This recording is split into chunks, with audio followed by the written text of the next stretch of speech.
साबिक वज़ीर-ए-आज़म इमरान खान कहते हैं कि 26 नवंबर को सबको सरप्राइज मिलेगा।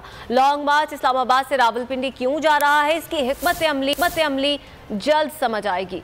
चेयरमैन पाकिस्तान तहरीक इंसाफ इमरान खान जमान पार्क में मौजूद हैं। PTI के चेयरमैन इमरान खान जमान पार्क में मुख्तलिफ पार्टी रहनुमाओं से मुलाकातें भी आज करेंगे। इस हवाले से मजीद बता रहे हैं लाहौर जमान पार्क से बोल न्यूज़ के नुमाइंदा खुसूसी अखलाक बाजवा।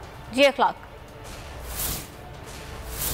जी बिल्कुल, पाकिस्तान तहरीक इंसाफ के चेयरमैन इमरान खान जो है वो इस वक्त ज़मान पार्क में मौजूद हैं और हुकूमत के ख़िलाफ़ जो अपनी जारी तहरीक है उसको फैसला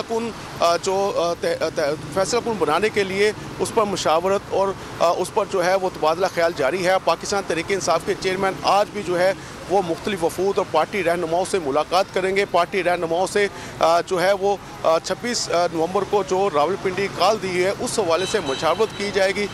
जबकि दूसरी जानिब अगर बात की जाए यहाँ पर सिक्योरिटी की, तो सिक्योरिटी के इंतहाई फुल प्रूफ इंतजाम किए गए हैं। पाकिस्तान पंजाब हुकूमत की जानिब से जो है वो भारी नफरी यहाँ पर पुलिस की तानियात है, जबकि CCTV कैमरों की मदद से इसकी निगरानी भी की जा रही है इमरान खान की रिहाइशगाह के इर्द गिर्द। और आज पाकिस्तान जो शौकत खानम हॉस्पिटल है उसकी जो टीम है वो आज पाकिस्तान तहरीक इंसाफ के चेयरमैन इमरान खान का तिबी मुआयना करेगी और जो मौजूदा ज़ख्म है उस हवाले से जो है वो उनको रिपोर्ट भी पेश करेगी। पाकिस्तान तहरीक इंसाफ के चेयरमैन इमरान खान जो है वो आज भी हुकूमत के ख़िलाफ़ उनकी जारी तहरीक जो है उस हवाले से जो है वो मुशावरत जो है वो अपनी पार्टी रहनुमाओं से जारी रखेंगे। जी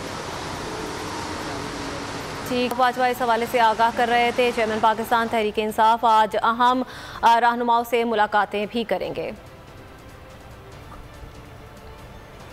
आपको कराची ले चलते हैं। अमीर जमात इस्लामी